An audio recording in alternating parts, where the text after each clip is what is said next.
우리는 십계명 내용 하나하나 내용들을 살펴가면서 도대체 하나님께서 십계명을 주신 이유가 무엇이며 목적이 무엇이고 어떤 방향성을 주시는가 여러분과 함께 나누고 저번 주에는 여러분들에게 특별히 두 가지를 묶어서 말씀을 드렸었는데 이 이야기를 말씀을 드렸죠. 20장 3절에 보면 너는 내 앞에 다른 어떤 신을 깊게 하지 말라. 4절에는 어떤 세계의 형상이나 우상을 만들지 말라. 이렇게 말씀을 하셨던 이유를 여러분에게 말씀을 드렸었습니다. 자, 우리 십계명을 간단하게 관찰을 하고 오늘 하나님의 이름을 헛되이 여기지 말라, 망령되이 여기지 말라는 이 말씀을 주신 이유가 무엇인지 십계명 전체 속에서 살펴보도록 하겠습니다. 성경을 펴보시고 한번 보시죠. 여러분 12절부터 한번 보시면 이런 얘기가 기록되어 있습니다. 너는 내 아비와 내 어머니를 공경하라. 그 다음에 13절 살인하지 마라, 강간하지 마라, 도둑질하지 마라, 거짓증거하지 마라, 내 이웃의 집을 탐내지 말라. 이렇게 말씀이 계속 이어지고 있죠. 여러분 5절부터 마지막 절 10계명까지 5계명부터 10계명은 5계명은 부모에게 한 것이죠. 사람 관계 속에서 우리가 지켜야 될 계명이죠. 그런데 1계명부터 4계명까지가 우리가 하나님 앞에 준비되어 있지 않아요. 5계명부터 10계명까지는 이 계명들은 모두 다 우리에게 아무 무게도 없고 아무런 의미가 없다는 것입니다. 예를 들어서 하나님 외에 다른 신을 섬기지 말라고 했는데 내가 다른 어떤 것을 섬기려고 하기 때문에 우상을 만들 수밖에 없는 것이죠. 하나님 한 분만 하지 못하기 때문에 하나님을 경외하지 않는 것입니다. 쉽게 말해서 오늘 있는 이 말씀은 하나님의 이름을 망령되이 여긴다는 말은 우리가 흔히 쉬운 말로 표현하면 하나님을 아주 가볍게 여기는 것, 조금 더 원색적인 표현을 하자면 하나님을 우습게 여기는 겁니다. 하나님을 함부로 여기기 때문에 뭘 하죠? 부모도 공경하는 것도 자기 마음대로. 그래서 이게 이스라엘 백성들이 하나님께 드린 바 되었다라고 하면 하나님께 드린 바 되었다고 하면 부모에게 해야 될 의무를 하지 않아도 된다라는 고르반이라는 거 혹시 들어보셨죠? 신약에 나옵니다. 이건 뭐냐면 분명히 계명 속에 부모님을 공경하라고 했습니다. 근데 나는 하나님을 섬기느라고 하나님께 하느라고 부모에게 할 시간도 돈도 없다는 거예요. 그래서 못하겠습니다. 그러나 이 문제는 이게 어떤 문제를 가지고 있냐면 이 고르반이 어떤 문제냐면은 그건 하나님 앞에 하겠습니다라는 서약에 불과한 것이기 때문에 언제 할지는 하나님하고 약속이 없는 거예요. 그럼 안 해도 그만이라는 거예요. 이해가 가죠? 실제는 부모에게 하고 싶은 의무를 저버리면서 내가 하나님 앞에 하겠습니다라고 말은 했지만 그걸 언제 한다는 약속이 없으니까 안 해도 그만이라 이 말이에요. 그러니까 그건 사실은 어떤 의미를 담고 있느냐면 하지 않으려고 한 겁니다. 고르반은. 이해가 가시죠? 이게 다 어디에 해당이 되는 거냐면 하나님의 이름을 망령되이 여기는 데서 나타나는 증상들이라 이런 말입니다. 또 계속 이어지는 이웃에게 하는 거짓말, 도둑질, 남의 것을 탐하는 것 이런 모든 것들도 이렇게 하지 말라고 말씀하신 하나님을 우습게 여기니까 안 하는 거죠. 자, 여기서 우리 한번 모두 다 공감대를 형성해 봅시다. 어떻습니까? 우리가 하나님의 말씀을 불순종하는 우리 밑바닥 속에는 기본 속에는 무엇이 깔려 있죠? 하나님을 경홀히 여기는, 하나님을 우습게 여기는, 망령되이 여기는 것이 우리 속에 깔려 있다는 것입니다. 그 명령을 하신 분을 얼마나 우습게 여겼으면 그 명령을 이렇게 대할 수가 있는가라는 이야기가 되겠지요? 바로 그 얘기입니다. 그리고 오늘 십계명을 주시면서 하나님께서 이렇게 처음 주셨다는 걸 꼭 잊지 마시기 바랍니다. 2절, 20장 2절을 보십시오. 나는 이집트 땅 종의 집에서 너를 데리고 나온 주 너의 하나님이라. 이집트 땅, 여기서 이집트 땅에서 데리고 나왔다는 말에 많은 의미들을 담고 있는데요. 그들은 이집트 땅에서 그 바로의 법을 따라서 살았던 사람입니다. 그러나 바로의 법은 모두가 어떤 형태로 되어 있냐면은 자기가 자기가 신격화되기 위한 법들이에요. 맞죠? 만약에 바로를 오늘 여기 하나님께서 말씀하신 것처럼 바로의 이름을 망령되이 여겼다고 가정해 봅시다. 애굽에서. 그러면은 바로를 망령되이 여기고 바로의 이름에 먹칠을 했어요. 그러면 애굽에서는 어떤 처벌을 받았을까요? 아마 그들은 그 당시 아시겠죠? 어떤 처벌을 받았을지. 모독을 했다. 그러면 그 모독을 한 즉시 뭡니까? 죽음을 각오했겠죠. 근데 여기 하나님께서는 망령되이 여기지 말라라고 하셨고 하나님의 이름을 사실 많이 망령되이 여긴 후에 역사가 있습니다. 그러나 바로가 그들을 처단하듯이 그렇게 처단하지는 않았습니다. 왜 그러냐면 하나님은 인격적입니다. 독재자가 아니라는 거예요. 지금 뭘 이야기하려고 하는 거냐면 애굽에 있었던 이 법들은 왕을 위주로 한 법이고 왕을 모독하지 못하도록 백성들을 묶어내는 법이라면 하나님께서 애굽에서 그들을 데리고 와서 이제 그들을 통치하기 위해서는 반드시 뭐가 필요하냐면 통치하려면 당연히 법이 필요한 거죠.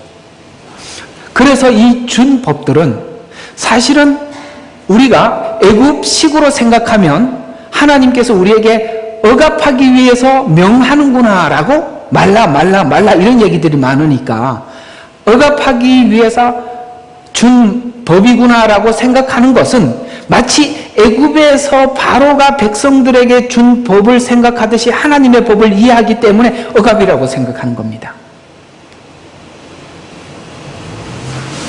여러분들이 공감을 받고 넘어가야 되겠습니다. 우리가 처음에 예수님을 보고 성경을 읽다 보면 이게 뭐 대부분 하지 말라 그러고 내가 하고 싶은 거는 하지 말라 그러고 하기 싫은 거는 하라고 그러잖아요. 그러면 우리가 어떤 생각이 드냐면 이것도 세상 법과 같이 우리 부모님이 우리에게 얘기한 것처럼 아니면 국가가 우리에게 요구하는 것처럼 우리에게도 이렇게 억압하는구나 이렇게 생각을 하지만 사실은 우리가 살아보면 이것이 우리를 위한 법이라는 것을 알게 되는 것입니다. 바로 이 부분에 대한 이해가 없으면 우리가 이 하나님 주신 말씀이나 계명들을 전부 다 부담으로 느끼는 거예요. 그게 아니라 살아보면 하나님 한 분만으로 만족하는 것이 우리 인생에 얼마나 자유를 주는지 알게 되죠. 그래서 나 위에 다른 신을 섬기지 말라는 거예요. 하나님만 섬기니까 뭐가 있어요? 자유가 있습니다. 그 다음에 우상을 안 만드니까 내가 욕심을 가질 게 없어요. 하나님의 이름을 망령되이 여기지 않으니까 하나님이 나를 존귀하게 여겨주세요. 이게 전부 다 나에게 정말 귀한 법들이란 말이에요. 안식일을 지키라고 하셨는데 그 안식일이 내가 안식일을 지키는 게 아니라 그 안식일이 내 신앙을 지켜준다는 걸 알게 돼요. 이웃에게 거짓말하지 않고 그 다음에 살인하지 않고 간음하지 않고 도둑질하지 않고 남의 것을 탐하지 않으니까 내 주변의 사람들이 내게 떠나가지 않고 내 이웃이 모여드는 거예요. 그러니까 우리가 가까운 이웃들을 왜 놓쳐버립니까? 오늘 이 계명에 있는 이런 말씀들을 우리가 어긋나기 때문에 이웃이 그걸 알아차리고 우리 곁을 떠나간 거 아니겠어요? 만약에 그렇지 않고 오늘 이 계명에 주신 최소한의 이 룰만 지키고 살았더라도 우리 주변에 나를 만났던 많은 사람들은 나를 떠나지 않을 겁니다. 이해가 가십니까? 이 계명들은 억압이라고 생각하면 안 됩니다. 이건요, 애굽에 있던 법과 하나님이 주신 법은 완전히 다른 겁니다. 그래서 우리가 세상에서 법을 이해하듯이 하나님의 주신 법을 이해하기 시작하면 우리는 이것이 부담이 되고 그렇게 되면 하나님의 말씀을 지킬 의지가 사라지는 겁니다.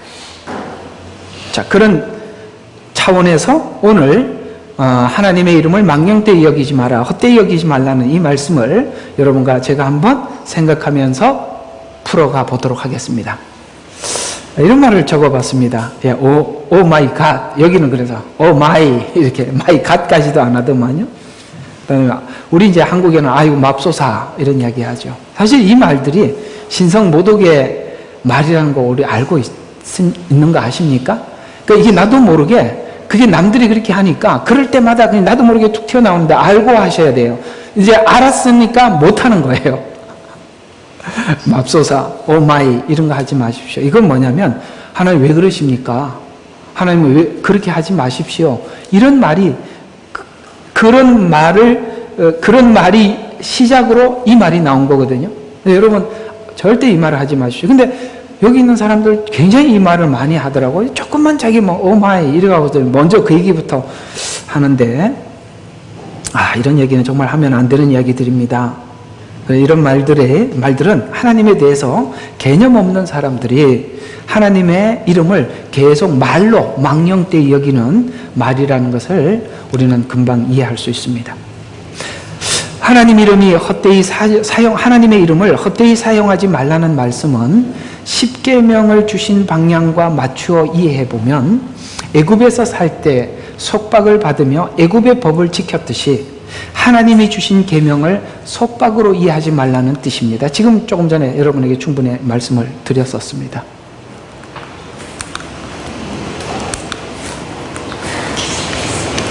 잠깐만요. 이게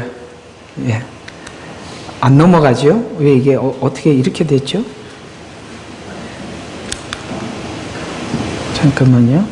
저거 좀 잠깐 멈춰주세요.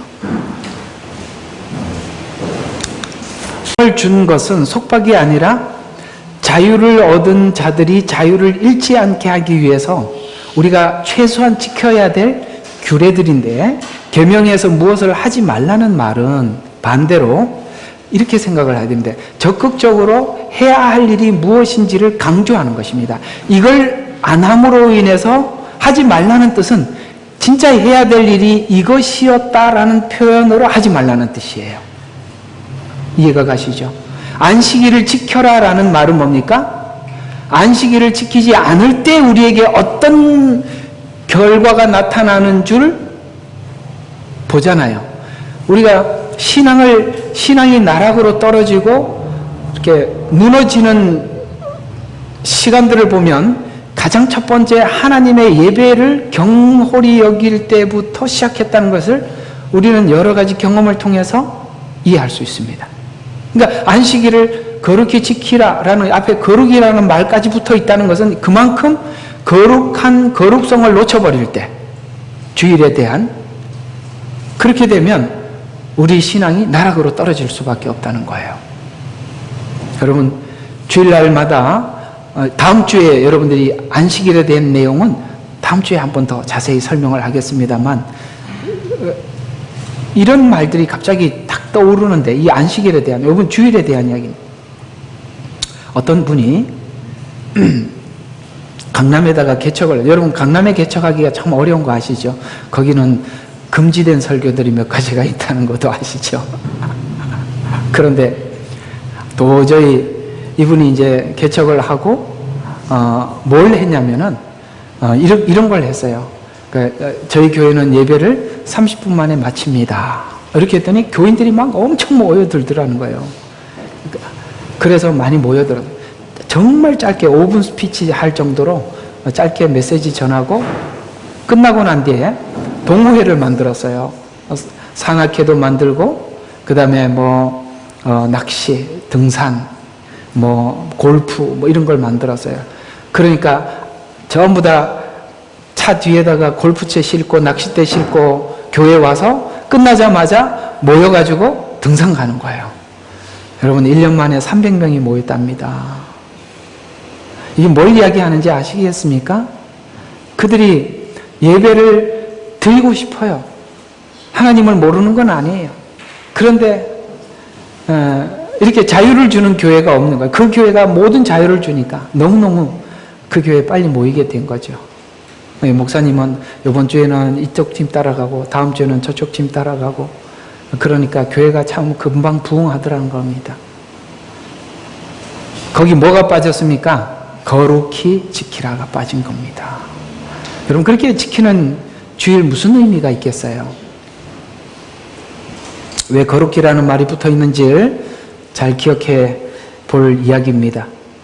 계명에서 무엇을 하지 말라는 것은 적극적으로 해야 된다는 뜻인데, 이것을 강조하기 위해서 사용되는 말로 이해하라는 뜻입니다. 자, 하나님은 애굽의 속박에서 인도하여 은혜의 하나님을 섬기도록 인도하신 주인이신데요. 출애굽기 9장 13절에 보면 아침에 일찍 일어나 바로 앞에 서서 그들에게 말할지니 히브리인의 주 하나님이 이같이 말하노라. 보면은 이렇게 말합니다. 내 백성을 가게 하라. 그들로 나를 섬기게 하라. 아멘. 하나님께서 바로에게 명하셔서 그들을 놓아주셨습니다. 내 백성이라고 말씀하시고, 왜 그들을 애굽에서 건졌다고요? 그들로 나를 섬기게 하기 위해서 건지셨다는 거예요. 여러분, 왜 구원하셨습니까? 하나님께서 하나님을 섬기게 하려고 여러분을 죄와 사망과 세상 가운데서 우리를 구원해냈다는 것이죠. 이것은 하나님의 백성을 출애굽하게 하신 하나님은 불평이나 불만의 대상이 아니며 헛되이 하나님의 이름을 망령되이 여김을 받을 대상이 아니라 섬기기 위해서, 하나님을 섬기게 하기 위해서 우리를 불러냈다는 사실입니다. 그러면서 성도의 인생에서는 하나님은 감사하게 여겨야 할 분이지 망령되이 여김을 받을 수 없는 분이라는 것이죠. 시편 48편 10절에 보면 오 하나님이여 주의 이름을 따라 주의 찬양도 땅끝까지 미쳤으며 주의 오른손에는 의로 충만하나이다. 뭐가 미쳤어요? 주의 이름을 따라서 찬양이 땅끝까지 이르렀다는 거예요. 무슨 말이냐면 하나님의 계명도 너무나도 순결하고 하나님의 법도 너무나도 완전하고 어디를 가도 하나님의 이름이 이 세상 땅끝까지 이르렀는데 그것을 보면 하나님의 의가 보이더라. 여러분, 이건 하나님 안에서 눈이 바뀌지 않고는 볼 수 없는 시각이겠죠. 우리가 하나님의 은혜 속에서 세상을 바라볼 때 하나님의 의가 충만함, 그리고 하나님의 이름을 찬양하고 싶은 마음, 우리 속에 충만할 수밖에 없는 시편 48편 10절에 시인은 그렇게 고백했듯이 여러분의 삶 속에서도 하나님의 의가 이토록 충만하여서 하나님의 이름을 높여드리는 삶을 살아가기를 바랍니다. 우리는 하나님의 이름을 망령되이 여길 것이 아니라 하나님의 의를 높이고 찬양해야 하는 것이죠. 애굽과 이스라엘 사이에서 구원의 주인공이신 하나님의 이름은 땅끝까지 퍼졌고 행하신 일로 의로우심이 찬양으로 높임을 받아야 할 하나님이시라고 말씀하고 있는데, 하나님께서 우리에게 행하신 의로운 일, 어떤 일입니까? 십자가로 구원하신 하나님의 의로운 일입니다.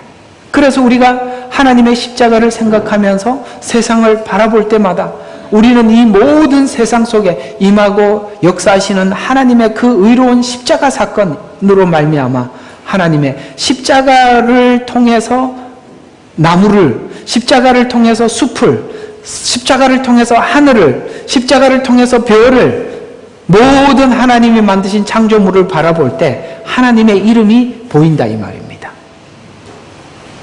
보인 적이 있으신 분 아멘 해보세요. 보여지셨을 거예요. 그게 안 보일 수가 없는 겁니다. 오늘 시편 48편에 있는 이 시인의 고백이 이 한 사람의 고백이 아니라 하나님의 십자가 은혜를 받은 모든 사람들이 이 고백 속에 하나님은 느낄 수밖에 없는 것이 구원이 아니냐라고 우리에게 묻고 있는 것이지 않습니까? 하나님의 이름이 찬양으로 드높여져야 하는 이유는 우리가 드리는 그저 작은 치성 정도로, 그걸 치성을 드려서 하나님께서 우리의 소원을 이루어 주셔서 감사합니다, 이런 정도의 하나님이 아니라는 거예요. 우리의 구원에 감사와 찬송 받으시기에 합당하신 분.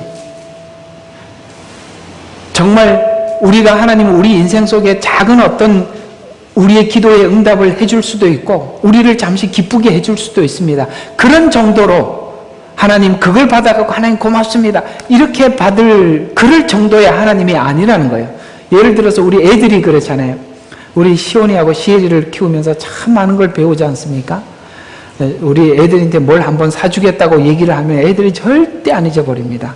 제가 한 2년 전에 무슨 약속을 했던 걸 내가 깜빡 잊고 있었는데 와서 이야기를 하는데 그때 얘기했다는 거예요. 야, 나는 잊어도 받으려고 하는 사람은 안 잊더라고요. 그래서 내가 언제 해줄게 그러면 그때까지 그 받을 때까지 정말 잘해요. 딱 받고 난 뒤에는 그러니까 그 전까지가 그 해줄 때까지 우리가 꼭 하나님 앞에 그렇게 하는 게 너무 많아요. 그 해줄 때까지 그렇게 하고 받을 때는 감사합니다 하고 그 다음에 받고 난 뒤에는 잊어버리죠. 이렇게 하나님과 우리 관계가 형성된 관계가 아니라는 거예요. 우리는 하나님께 뭘 받은 사람이라고요? 구원의 감사를 받은 사람들. 시편 69장 30절과 31절에 보면 내가 노래로 하나님의 이름을 찬양하며 감사함으로 그의 이름을 드높이리니 이것이 또한 수소나 뿔과 굽이 있는 황소보다 더욱 주를 이게 뭡니까? 수소, 뿔이 있는 황소 이것은 하나님 앞에 드리는 제물들을 이야기하는 거예요. 헌물들을 이야기하는 거예요. 그걸 황소보다 더욱 기쁘게 할 것은 뭐예요? 우리의 구원을 하나님 앞에 감사한다 이 말입니다. 하나님은 우리가 무엇을 드려서 감동시켜야 하는 하나님이 아니라 하나님은 우리에게 어떤 감동을 주신 분이냐면 우리를 위해서 무엇이든지 먼저 준비하시고 우리가 하나님 앞에 요만큼 기대했는데 그보다 훨씬 상회하는 감격을 주신 것. 이것이 구원을 우리에게 이렇게 설명하고 있죠. 우리가 하나님 앞에 아직 죄인 되었을 때 아들을 주셔서 우리를 구원하셨던 우리 기대 이상의 훨씬 놀라운 구원을 주셨던 그 하나님. 그것이 우리가 하나님께 감사해야 될 제목이요 감격해야 될 분이니 우리가 이런 하나님을 생각하면 생각할수록 우리는 하나님의 이름을 절대 망령되이 여길 수가 없는 것입니다. 우리 기대보다 훨씬 상회하는 구원을 준비하셔서 우리에게 주신 은혜를 하나님 관점에서 보면 이렇게 준비하셔서 우리에게 주셨다고 말씀하고 있는데 에베소서 1장 3절과 5절에 그리스도 안에서 천상에 있는 모든 영적인 복으로 우리에게 복 주신 하나님 곧 우리 주 예수 그리스도의 아버지께서는 복되시도다. 하나님께서 세상의 기초를 놓으시기 이전에 우리로 사랑 안에서 그분 앞에 거룩하고 흠없게 하시려고 그리스도 안에서 우리를 택하시어 하나님의 기쁘신 뜻에 따라 예수 그리스도를 통하여 우리를 자신들의 자녀로 입양할 것을 예정하셨으니 이미 준비를 해놨다는 거예요. 아들을 통해서 우리를 구원하시는 것 정도를 넘어서 우리의 죄를 다 빼버리고 우리를 도리어 거룩한 자리에까지 흠없게 할 자리까지 준비하시고 우리를 구원하셨는데 그 구원을 바로 예수 그리스도 안에서 차곡차곡 준비하셨다라고 우리에게 예정하셨다라고 우리에게 말씀하고 있는 것입니다. 여러분 우리 하나님의 구원을 이해하고 그 예정을 이해하고 그 예정을 알면 알수록 우리는 하나님 앞에 해야 할 일들은 오직 어떤 상황을 하나님께서 우리에게 허락하여 주시든지 우리에게 무엇을 하라고 요구하시든지 그것에 대해서 감사하며 찬양하며 영광을 돌려야 하는 것입니다. 여러분 이것이 설교자가 설교자이기 때문에 하는 말이 아니라 여러분 이것이 진정으로 우리에게 요구하는 요구라는 걸 여러분 가슴속 깊이 받아들이기를 주의 이름으로 축원합니다. 사실은 설교자가 하나님의 이 의중을 성도들에게 전달하는 것 이것이 바로 설교자의 가장 중요한 역할인데 성도들이 사실은 이 이야기를 가장 듣기 싫어하는 이야기입니다. 그러나 하나님이 진짜 구원하신 그 아들을 보내주셔서 우리에게 요구하시는 것은 바로 이것을 통해서 하나님께 영광 받으시기를 원하시는 거예요. 우리가 하나님을 진정으로 믿고 계신다면 하나님께서 여러분에게 어떤 환경을 주셨든지 그것이 우리에게 유익한 환경임을 믿고 감사하십시오. 우리 마음이 괴롭고 힘들고 슬픈 것은 그건 여러분의 마음이 하나님 앞에 넉넉하지 못해서 있는 일입니다. 세월이 지나봐야 아는 겁니다. 지금이 다가 아니라는 거예요. 여러분, 다윗이 너무나도 유명한 말을 우리에게 했어요. 이 또한 지나가리라. 그렇습니다. 이 또한 지나갈 사건이에요. 지나가는 동안 괴롭다고 할지라도 그 괴로움을 통해서 우리는 보석이 우리에게 깎아지고 만들어지고 있다는 것을 믿으시기를 바랍니다. 세월이 지나고 나면, 이것을 믿음으로 극복하고 나면 여러분에게 부족한 것이 채워질 것이며, 또한 하나님께서는 모든 것을 악한 것이라 할지라도 선한 것으로 바꿔 우리 앞에 가져다 줄 하나님임을 믿으시고 하나님을 받아들이십시오. 믿으십시오. 수용하십시오. 그럴 때 하나님은 그것을 통해서 영광을 받으시는 거예요. 매를 맞으면서도 감사할 줄 아는, 찬양할 줄 아는 거, 그건 우리에게 하나님께서 행하신, 충분히 우리가 공감할 수, 하나님 앞에 찬양을 할 수밖에 없는 일들을 하나님이 이미 우리에게 행하셨습니다. 예수 그리스도 안에서 우리를 구원하셔서 자녀 삼을 것을 먼저 시작하고 준비하심에 대하여 감사하고 찬양 받으시기에 합당하신 하나님이라고 말씀하고 있습니다. 예수님은 하나님이 이미 준비하셔서 보내주신 구원자입니다. 이것을 생각하면 할수록 감사하고 찬양 받으시기에 합당하신 분입니다. 따라서 오늘 이 말씀을 왜 우리에게 하셨는지 이해가 가시죠? 당연히 하나님은 이렇게 그 이름을 오마이 갓 이렇게 이야기할 그럴 하나님이 아니라 이 말입니다. 세상의 기초가 놓기 전에 준비한 구원이라고 설명에 들어가고 있어요. 그래서 신앙이란 하나님이 하나님 되심이 신앙의 기초요 기본입니다. 하나님이 하나님 되심으로 우리 가슴 속에 있어야 하는 것입니다. 하나님의 신실하심, 이것이 사랑에 기초하여 능력 가운데 하나님의 그 진실하시고 신실하심이 변함없이 계획되었고 변함없이 진행되고 계시며 변함없이 마무리될 것입니다. 그래서 예수 그리스도는 어제나 오늘이나 미래에도 동일하신 하나님이십니다. 그분은 하신 말씀을 번복하지 않습니다. 그 말씀대로 이루어가고 계시며 그 말씀대로 완성하실 것입니다. 종말을 재림을 전해보면 알아요. 앞에 있었던 십자가 사건은 누구나 수용할 수 있습니다. 과거에 있는 일이니까. 그리고 당신에게 하나님께서 그 예수님을 믿으면 구원받습니다라는 것까지 모두 다 좋아할 수 있습니다. 그러나 주님이 다시 오십니다라는 말을 거부하는 것은 앞에 이야기를 안 믿는다는 증거입니다. 맞잖아요. 제 말 틀렸습니까? 앞에 이야기를 안 믿으니까 뒤에 얘기 안 믿는 거 아닙니까? 그러면 하나님이 당신에게 이런 구원을 준비했다는 거는 좋아하고 마지막 주님이 오셔서 이렇게 환난 있을 겁니다라고 하면은 그거는 무서워하고 싫어하면 그걸 준비한 하나님은 싫습니까? 아니지 않습니까? 재림을 전해보면 그가 진짜 하나님을 믿는지 안 믿는지 아는 거예요. 그리고 마지막 때 이렇게 준비하라고 말씀하셨는데 그걸 코웃음 친다는 것은 하나님을 안 믿는다는 증거입니다. 제 말에 하자가 있나요? 아닙니다. 왜 요한계시록의 성경 끝에 와 있는데요? 앞에 내용을 안 믿는데 어떻게 뒤에 걸 믿겠습니까? 창세기 1장 1절을 안 믿는데 어떻게 요한계시록을 믿을 수 있겠습니까? 말이 안 되는 거예요. 성경은 또 우리에게 이렇게 말씀하고 있어요. 너희가 눈에 보이는 사람도 부모도 공경하지 않는데 하나님을 공경한다고? 라고 묻는 겁니다. 말이 안 되는 거예요. 우리는 말이 안 되지만 말이 안 되는 걸 맞다고 이야기하고 착각하고 사는 겁니다.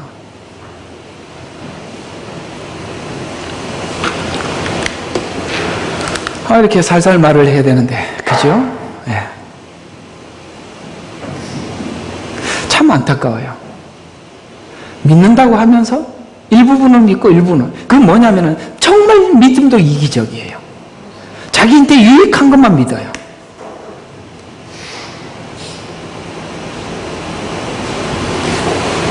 자, 인간은 생내적으로 거룩하거나 흠없는 일은 상상할 수 없는 일이에요. 맞죠? 짐승을 키워보면, 특히 가축들을 키워보면, 와, 진짜 우리 인간이 반성할 일이 너무 많아요. 그죠? 네, 반성할 일들이 너무 많아요. 그래서 짐승보다 못하구나라는 말을 하면 기분 나쁜데, 맞아요. 우리가 인간이 거룩한다고요? 흠이 없다? 이 불가능한 일입니다. 그것까지 하나님이 계획하신 겁니다. 그게 어떻게 가능하겠어요? 하나님 안에서는 가능한 거예요. 그러나 이것이 가능하게 된 것은 그의 사랑 안에서, 바로 아들을 내어주신 사랑 안에서 일어난 은혜의 영광을 찬양하기 시작할 때부터 가능해지기 시작하는 겁니다. 그 은혜의 영광을 내 가슴 속에 알고 하나님 앞에 찬양할 때부터 드디어 우리는 거룩을 향해서 목적지를 정해놓고 갈 수 있는 겁니다. 그것이 바로 우리의 모든 거룩의 출발점이라는 걸 아셔야 합니다. 하나님 은혜에 감사합니다. 구원을 찬양합니다. 이 시작은 여러분의 모든 시작을 여는 출발이 되는 것입니다. 거룩하고 흠없는 일은 자발적으로서 내 안에서 일어날 수 있게 된 것이 바로 찬양 받으실 내용입니다. 그때부터 우리 속에 찬양이 끊어지지 않을 것이고, 우리 마음속에는 환경은 하나도 변하지 않고 너무나도 불리한 환경인데 내 속에는 기쁨이 솟아나는 겁니다. 그 증거가 사도행전의 사도들에게 나타났죠. 바울은 옥에 갇혔습니다. 환경은 완전히 막혀버린 상황이나 그 속에서 찬양을 부르기 시작하였고, 베드로는 옥에 gat혔습니다. 그는 너무나도 하나님 주신 평안한 마음에 너무나도 깊이 잠들어서 천사가 와서 두들겨 깨워요. 여러분 얼마나 잠이 들었으면, 여러분 감옥에서 그렇게 잠을 잘 수가 있나요? 이건 뭐냐면 상상할 수 없는 평안이 그 속에 있는 겁니다. 이렇게 하나님을 찬양하는 마음이 우리 속에 불일듯 일어날 때 우리는 거룩을 향해서 갈 수가 있는 것입니다. 이 은혜를 받은 자들을 세상의 산 꼭대기에 빛이 되게 하셔서 구원받은 자들이 다름을 증거하기 위해서 우리를 불러주셨는데, 마태복음 5장 14절과 16절, 너희는 세상의 빛이라. 산 위에 있는 성읍이 숨겨질 수 없느니라. 또 사람들이 촛불을 켜서 공식 말 아래 두지 아니하고 촛대 위에 두나니 그러면 빛이 집 안에 있는 모든 사람에게 비치느니라. 그러므로 너희 빛이 사람들 앞에 비치게 하여 그들로 너희 선생을 보게 하고 또 하늘에 계신 아버지께 영광을 돌리게 하라. 세상 사람들과 다른 우리들을 등경 위에 두고 산꼭대기에 두어서 모든 사람들이 들로 하여금 쳐다보게 하시더라는 거예요. 인간이 할 수 없는 일들은 왜 저 사람들은 할 수 있을까? 도대체 무엇이 그걸 할 수 있게 할까라는 자로 우리를 부르셔서 쓰신다는 것이죠. 이와 같이 성도 자체가 영광스러운 자들이 세상 사람들과는 인격과 존재에서 다른 자로 영광된 삶을 살라고 하십니다. 그래서 성도를 산꼭대기에 촛대 위에 두어서 자랑하고 싶어 하시는 것입니다. 세상 사람들과 다름은 종교적으로 다름을 증명하려는 것이 아니라, 이해가 가십니까? 나는 너보다 기도 많이 해, 너는 놀러 가지, 나는 예배가, 이런 걸로 자랑하고 싶은 게 아니에요. 뭘로 자랑한다고요? 보통 일반적으로 생각하는 것에서 다름을, 성품에서 다름을, 사물을 보는 안목에서 다름을, 소원에서 다름을, 일하는 방식에서 다른 것을 증명하여서 구원이 이런 거구나, 하나님의 자녀들이 이런 거구나 라는 것을 사람에게 알리고 싶어 하는 것이죠. 그러나 하나님의 이름을 망령되이 여긴 사람들은 이 일을 할 수가 없어요. 성품도 바뀌지 않아요. 안목도 바뀌지 않아요. 생각도 바뀌지 않아요. 하나님을 함부로 여기기 때문에 이 일이 우리 속에 일어날 수가 없는 거예요. 그래서 하나님의 이름을 망령되이 여기지 말라는 말은 우리가 하나님을 존중하는 마음을 우리 속에 깊이 가질 때 이런 일들이 우리 속에 일어나고 드디어 여러분들 세상 어디든지 꺼내놓을 수 있는, 자랑하고 싶은 사람이 될 수 있는 것입니다. 따라서 하나님의 이름을 가볍게 여기지 말기를 주의 이름으로 축원합니다. 예. 이 일을 실천하기 위해서는 하나님의 이름을 망령되게 여기는 자들처럼 술 취하지 말라고 해요. 분별이 없으면 이게 불가능하거든요.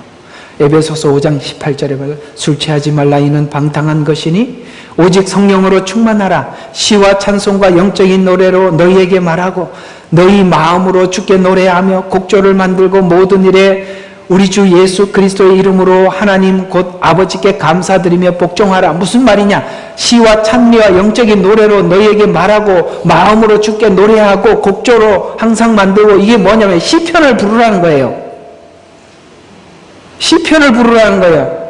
우리 속에 고난이 있지만 하나님께서 고난을 어떻게 극복하시고 우리에게 전화의복의 기회를 주셨는지 네가 보고 너도 그 시인들과 함께 시와 노래와 신령한 노래로 하나님을 노래하라는 거예요.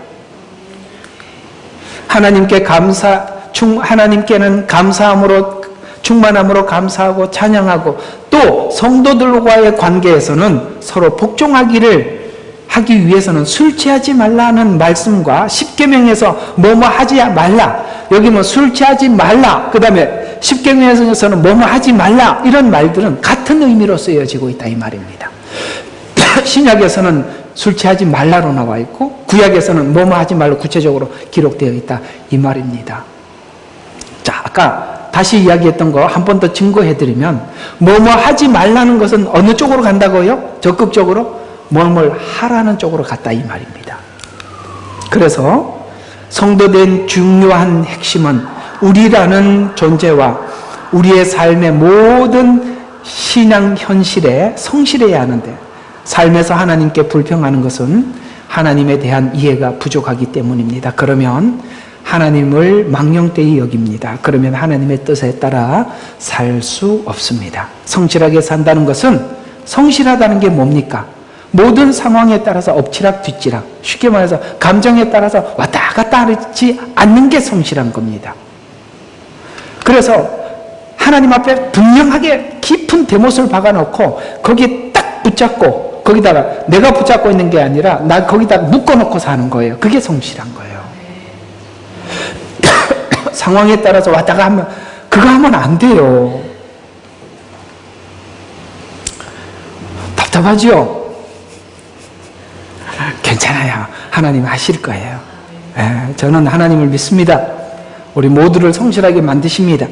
어떤 일을 당하든지 그 당하는 일에 좌우지되는 것이 아니라 어떤 조건 속에 있든지 감사할 가장 중요한 은혜를 잊지 않는 겁니다. 감사하는 것, 찬양하는 삶을 하나님 사람으로 열심을 다해 성실히 살아가는 성실함입니다. 이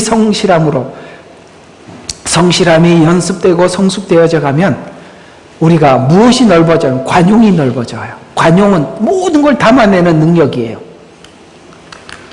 요즘 보면은, 이게 죄송합니다. 물 좀 마시고 할게요. 이게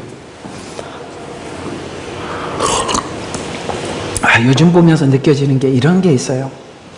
우리 성도들이 왜 이토록 이 속이 좁을까? 딱 소주컵만 해서 더 이상 못 담아. 믿음이 좋으면 좋을수록 더 경계만 많아져. 이게 뭐냐면 관용이 없는 거거든요.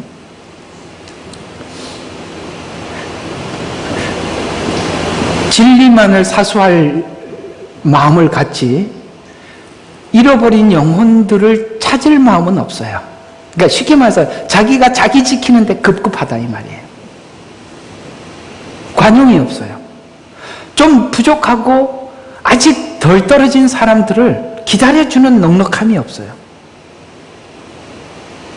그건 뭘로 보는 거냐면, 그러니까 흑백으로만 보니까 내 그릇이 소주컵만 나는 거예요. 다른 색깔은 도대체 수용할 줄 몰라요. 여러분, 이걸 보통 믿음으로 보면 안 됩니다. 바울이 분명히 이렇게 말했습니다. 내가 유대인을 구하기 위해서 유대인처럼 된 것은, 이해가 갑니까? 그는 유대인에서 빠져나온 사람인데 왜 유대인으로 다시 처럼 되었다는 거예요. 유대인은 아니라는 거예요. 유대인처럼. 내가 이방인을 구원하기 위해서 이방인처럼 되었다는 거예요. 무슨 얘기냐면, 우리 믿는 믿음의 정체성이 흔들리는 게 아니에요. 영혼들을 담아내는 그릇이 넓어졌다는 것입니다. 관용이에요. 우리는 부족한 사람들에 대해서 기다려주는 관용, 이게 필요해요. 빌립보서 4장 4절에 보면 주 안에서 항상 기뻐하라. 내가 다시 말라노니 기뻐하라. 너희 관용을 모든 사람에게 알려지게 하라. 주께서 가까우심이라. 아무것도 염려하지 말고 다만 모든 일에 기도와 간구로 너희 구하는 것을 감사함으로 하나님께 알려지게 하라. 무슨 말입니까? 관용을 알리라는 거예요. 왜 우리가 넓은 관용을 가질 수가 있냐면 염려되는 일도 아버지께 맡길 수 있게 되었어요. 그렇기 때문에 우리가 초조하지 않아요. 그건 내 책임이 아니라 이 말이에요. 그렇기 때문에 넉넉한 마음을 하나님께 맡겨서 갖게 된 거예요. 하나님 앞에 못 맡기면 초조해서 못 살죠. 관용이 어디 있습니까? 하나님께 맡기는 사람만이 관용을 가질 수가 있는 겁니다. 은혜가 쌓여 성실함이 되고 성실함이 쌓여 관용이 되는, 차고 넘쳐서 이웃에게 흘러갈 수밖에 없고 알려질 수밖에 없는 것입니다. 1계명의 말씀처럼 하나님 외에 아무것도 섬기지 않고 오직 하나님만 소유한 넉넉함이 이웃에게 관용으로 넉넉함으로 흘러나올 수밖에 없는 우리의 이 넉넉한 마음, 이 여유와 관용을 가지지 않으면 우리는 매번 시험에서 넘어지는 겁니다. 엎치락 뒤치락 하는 거예요. 넉넉하지 못해서 조급해지는 거고, 넉넉하지 못해서 기다려주지 못하고, 넉넉하지 못해서 여유가 없는 겁니다. 하나님과 깊어지면 넉넉한 여유가 생기고, 세상 말로 말하면 넉넉한 배짱이 생기는 거예요. 웃어 넘길 수 있는 겁니다. 하하, 그리고 그까짓 것, 이렇게 할 수 있는 거예요. 관용을 소유할 때까지 은혜를 깨닫게 하고, 은혜가 성실하게 되고, 성실함이 관용이 될 때까지 하나님은 우리에게 가르쳐 주실 것입니다. 저는 그렇게 믿습니다. 여러분이 그렇게 될 줄로 믿어요. 많고 적음, 혹은 복과 저주, 이런 것으로 신앙을 나누기 시작하면 관용은 하나도 없어지고 남을 있는 자와 없는 자 이렇게 나누는 것으로밖에 할 수 없는 것입니다. 자, 결론적으로 정리를 해드리면 하나님 이름을 망령되이 하는 자들의 마음에는 자존심이 원인이 있어요. 자존심은 하나님과 싸우는 겁니다. 나와 하나님이 싸우는 거예요. 이 말에 의의가 있는 분,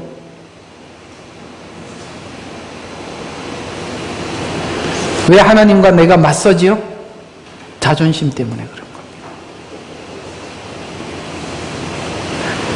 하나님 앞에 자존심을 부린다고요? 그건 하나님을 우습게 여기기 때문에 그런 겁니다. 자존심은 하나님께 돌려야 할 영광을 가로채게 만듭니다. 내가 했잖아요. 이 악한 성품이 우리 자존심 안에 있습니다. 또 자존심은 인정받으려는 욕구와 하나님께 돌려야 할 영광 사이에 하나님께 돌려야 할 영광을 가로채는 악한 성품이죠. 자존심을 무너뜨리고 하나님의 진정한 소유가 된, 내가 하나님의 소유가 된 성실한 신앙인, 그것은 모두 하나님의 은혜를 담고 담아서 차고 넘치는 관용을 가진 넘치는 자들입니다. 하나님은 성도가 이 자리에 올 때까지 하나님은 쉬지 않고 성실하게 하나님의 능력으로 우리 인생 속에 역사하시는 겁니다. 그래서 여러분의 신앙이 깊어지면 항상 여유로운, 여러분들의 그 여유로움을 보고 싶습니다. 하나님 한 분으로 충분할 때, 하나님의 이름이 헛되이 망령되이 여기지 않을 때 우리는 다음 주시는 계명들 넉넉하게 지키고도 남음이 있습니다. 다음 주에는 안식일을 구별하여 지키라. 이것이 도대체 우리에게 어떤 유익이 있는지 또 함께 십계명 안에 있는 내용들을 하나하나 살피면서 은혜가 되시기를 주의 이름으로 축원합니다. 기도하겠습니다. 아버지 하나님,